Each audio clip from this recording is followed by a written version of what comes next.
மாணவர்களே, நம்ம இப்ப எங்க இருக்கிறோம் பாத்தீங்கன்னா கேரளால அரண்கல் என்ற ஒரு எஸ்டேட்ல நம்ம இருக்கிறோம்.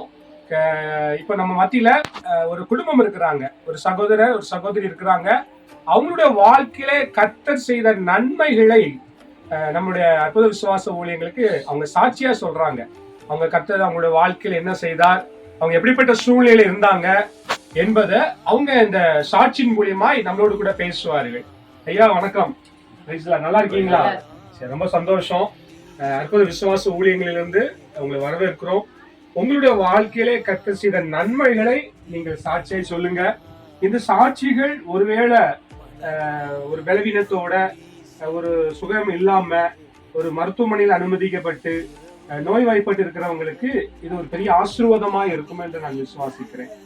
உங்களுடைய வாழ்க்கையில செய்த கர்த்தர் செய்த நன்மைகளை நீங்க சொல்லுங்க ஐயா சாட்சியாய். எல்லாருக்கும் ஸ்தோத்திரம். முன்னால கூட வந்து ஜூம் பண்ணிக்கலாம். நாங்கள் வந்து கேரளாவில் இடுக்கி மாவட்டத்தில் வண்டிப்பெரியார் பகுதியில் அரண்கல் எஸ்டேட்டில் நாங்கள் இருக்கிறோம். நாங்கள் ஏவிடி கம்பெனியில் நாங்கள் வேலை பார்க்குறோங்க. நான் வந்து கடந்த சில மாதங்களுக்கு முன்பாக ஒரு ஞாயிற்றுக்கிழமை காலையில் நான் திடீர்னு எனக்கு ஒரு நெஞ்சு வேதனை மாதிரி வந்துச்சு. இந்த வேதனை வந்த உடனே நாங்கள் பக்கத்தில் உள்ள ஆஸ்பத்திரிக்கு போனோம். அங்கேருந்து அதை ஒரு தாலுக்கு ஆஸ்பத்திரிக்கு கூப்பிட்டு போனாங்க. அங்கே இசிசிலாம் எடுத்து பார்த்து சொன்னாங்க, உங்களுக்கு அட்டாக் மாதிரி இருக்குது, அதனால் நீங்கள் இன்னும் பெரிய ஆஸ்பத்திரிக்கு போகணும் அப்படின்னு சொன்னாங்க. அப்போ நாங்கள் தேனி மருத்துவமனையில் போய் தான் இந்த ட்ரீட்மெண்ட் எடுத்தோம். அங்கே தேனி போன உடனே அங்கேயும் இசிசி எல்லாம் எடுத்து பார்த்தாங்க. உங்களுக்கு அட்டாக் இருக்குன்னு சொல்லிட்டு 2 நாள் ஐசியூவில் வச்சுருந்தாங்க. அது ஐசியூவில் வந்துட்டு அடுத்து 3 நாள் என்னை வார்டில் வச்சுருந்தாங்க. வார்டில் வச்சு பார்த்தாங்க. அப்போ நாங்கள் நம்பிக்கையோடு இருந்தோம், ஆண்டவர் நமக்கு கைவிட மாட்டார், நல்ல ஒரு சுகத்தை கொடுப்பாரு. நாங்கள் ஜெபத்தோடு நாங்கள் இருந்தோம். அந்த ஜெபத்தின் நிமித்தமாக ஆண்டவர் எங்களுக்கு நல்ல சுகத்தை கொடுத்தாரு. 3 நாள் பெட்டில் இருந்துட்டு டிஸ்சார்ஜ் பண்ணி நாங்கள் கோயம்புத்தூர் ஆஸ்பத்திரியில் இருந்தோம். கோயம்புத்தூரில் போய் இருக்கிறதுனால அங்கே போய் இருந்து நாங்கள் ட்ரீட்மெண்ட் எடுத்துக்கிட்டு இருந்தோம். அப்போ ஒரு மாதம் பக்கம் ஆகும்போது திடீர்னு ஒரு நாள் எனக்கு இரவு நைட்டு 9 மணிக்கு நான் சாப்பிட்டு தூங்க போயிட்டேன். ஜோம் பண்ணிட்டு தூங்கும் போது அதுதான் எனக்கு ஞாபகம் இருக்குது. அது பிறகு எனக்கு எதுவுமே ஞாபகம் இல்லை. காலையில் ஒரு 6 மணி இருக்கும். அப்போ பையன் வந்து, அப்பா அந்த ரூமில் படுத்துட்டாங்களே, அவங்க என்ன அவங்க அடக்க முடியாது, டெய்லி காலையில் எழுந்திரிச்சு ஜோம் பண்ணிட்டு பைபிள் வாசித்து எல்லாம் பாட்டெல்லாம் பாடுவார். இன்றைக்கி ஒரு அணக்கம் இல்லைன்னு சொல்லிட்டு வந்து பார்க்கும்போது நான் சுய நினைவு இல்லாமல் நான் இருந்திருக்கேன். அப்போ என்னுடைய காலெல்லாம் முடங்கி பலகீனமாக ரொம்ப இதாக இருந்திருக்கேன். அப்போ எனக்கு எதுவுமே தெரியாது. இவங்க என்னை எழுப்பி பார்த்துருக்காங்க, தண்ணியெல்லாம் முகத்தில் அடித்து பார்த்துட்டோம். நான் எந்திரிக்காதனால என்னை உடனே பக்கத்தில் ஒரு பெரிய ஹாஸ்பிட்டலுக்கு என்னை ப்ரைவேட் ஆஸ்பத்திரிக்கு கொண்டு போனாங்க. கொண்டு போய் என்னுடைய நிலைமையை பார்த்த உடனே அவங்க பணம் கட்டி வச்சா தான் நாங்கள் உள்ளே அட்மிட் பண்ணுவோம் அப்படின்ற அளவுக்கு அவங்களுக்கு ஒரு சந்தேகமான இதாகி போச்சு. அப்படி இருந்து அவங்க என்னை பணத்தை கட்டி வச்சு அட்மிட் பண்ணாங்க. அட்மிட் பண்ணி பார்க்கும்போது சுகர் ரொம்ப தாழ்ந்து போச்சு. வெறும் 21% தான் இருக்குது உங்களுக்கு, அதனால ரொம்ப பலகீனமாயிட்டு இன்னும் ஒரு 15 நிமிஷம் கழித்து கொண்டு வந்தீங்கன்னா ஆள் மரணமாகக்கூடிய நிலைமை ஆகிப்போச்சு அப்படின்னு சொல்லிட்டாங்க. டாக்டர்மார் சொல்லிட்டாங்களாம். அது பையங்க என்ன சொல்லிட்டாங்க. அது பிறகு கொஞ்சம் ட்ரீட்மெண்ட் எடுத்துட்டு ஒரு 2 மணி ஆகும்போது, சரி நீங்கள் சுகர் தாழ்ந்ததுனால தான், அப்போ நீங்கள் வீட்டுக்கு உங்களுடைய சாட்சிகள் சுருக்கமா, அதாவது கர்த்தர் என்ன செஞ்சார், என்ன பண்ணினார் அப்படிங்கிறத சொல்லுங்க. ஏன்னா நம்ம ஹாஸ்பிட்டல் விவரமா போகும்போது அது எல்லா ஜனங்களும் அது பார்க்க மாட்டாங்க.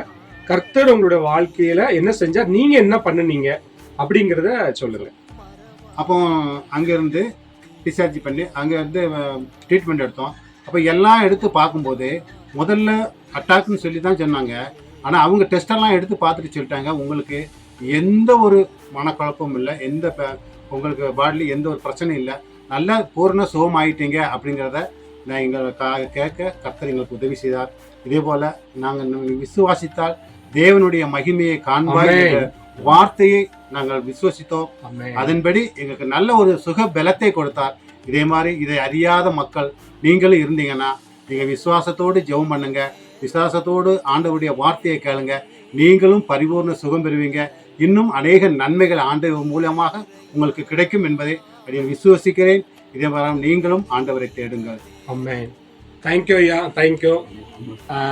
அழகா வந்து சகோதரர்கள் சொன்னார்கள், ஒரு வாழ்க்கையிலே செய்த நன்மைகளை நம் ஆண்டு எப்படி அற்புதம் செய்தார் என்பதை அழகா சொன்னாங்க. ஐயா ரொம்ப நன்றி. அம்மா ஸ்தோத்திரம்.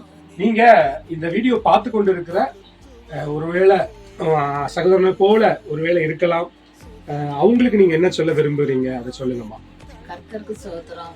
நாங்கள் எங்க குடும்பத்துல என் கணவனுக்கு ஏற்பட்ட ஒரு மன சவுண்டா பேசுங்க. கணவனுக்கு ஏற்பட்ட அந்த சரீரத்தில் இருக்கும் நோய்களை நாங்கள் மருத்துவமனைக்கு போகும்போது தான் எல்லாம் தெரிந்து விட்டது. அப்போ நாங்கள் தெரியும் போது இன்னி நாங்கள் இந்த இடத்துல நாங்கள் எவ்வளவு விசுவாசமா நாங்கள் ஜீவிச்சோம். இன்னி மறுபடியும் ஆஸ்பத்திரிக்கு போயிட்டு ரெண்டாவது நம்ம நோயோட போகக்கூடாது. நீ இந்த இடத்துல போகும்போது நம்ம நல்ல சுகமாக ஆண்டவருக்கு ஒரு சாட்சியாக போய் நிக்கணும் அப்படின்ட்டு ஒரு நாள் மருத்துவமனையில நான் முழங்கால் படி ஜெபம் பண்ணேன். அப்போ டாக்டர் சொன்னாங்க, நீ எந்த ஒரு உடம்புல எதுவுமே இல்லை, அட்டாக் இல்லை, காற்று பிரச்சனை ஒண்ணுமே இல்லை, இவர் நல்லா இருக்காரு அப்படின்னு டாக்டர் சொல்லும் போது எனக்கு ரொம்ப சந்தோஷமா இருந்துச்சு. இனி நாங்க போய் இதே ஆலயத்துல நாங்க இன்னி உமக்கு சாட்சியாக நாங்க இருக்கணும், சாட்சியாக உமக்காக ஜீவிக்கணும், உமக்குன்னு ஊழியம் பண்ணணும் அந்த இடத்துல போய் அப்படின்னு இந்த ஒரே வார்த்தையை தான் நான் ஆண்டவர்கிட்ட கேட்டேன். அதே போல நல்ல சுகத்தை கொடுத்தாரு. அந்த மருத்துவமனையில இருக்கும் நோயாளிகள்லாம் பார்க்கும்போது எவ்வளவோ வேதனையா இருந்துச்சு. அப்போ ஆண்டவர் நம்மளை நல்லா வச்சிருக்காரு. இன்னி அவருக்கு சாட்சியா இருக்கணும்னு ஒரே நினைவுதான் எங்களுக்கு. இன்னி அவங்களுக்காக நாங்க வந்து ஜெபிச்சோம். ஒவ்வொரு நோயாளிகளுக்கும் நல்ல சுகத்தை கொடுக்கணும், ஒரு சாட்சியாக நிக்கணும். அதே போல நாங்களும் எங்கள் காலம் முடிய தட்டி நாங்களும் எங்க பிள்ளைகளும் ஒரு சாட்சியாக நிக்கணும்னு சொல்லி ஆண்டவருக்கு ஒரு சாட்சியாக நாங்க நிக்கிறதுக்கு ஆண்டவர்கிட்ட நாங்கள் ஒவ்வொரு நாளும் ஜெபிக்கிறோம். ஓகே, தேங்க்யூம்மா, தேங்க்யூ. சகோதரி வந்து முழங்கால் படிட்டு அவருடைய கணவருக்காக பாரத்தோடு தேவ சமூகத்திலே அவங்க ஜெபிச்சதற்கு கர்த்தர் நல்ல ஒரு ஹார்ட் அட்டாக்ல இருந்து ஒரு விடுதலையை கொடுத்திருக்கிறார். எனக்கு பிரியமானவர்களே, ஒருவேளை நீங்க இந்த வீடியோ பார்த்து கொண்டு இருக்கிற, ஒருவேளை நீங்க இந்த ஒரு சூழ்நிலையில் இருப்பீர்களானால் தேவ சமூகத்திலே முழங்கால் படிட்டு நீங்கள் அவரை தேடுங்கள். கர்த்தர் உங்களுடைய வாழ்க்கையில அற்புதங்களை செய்ய விரும்புகிறார். தேங்க்யூ. God bless you.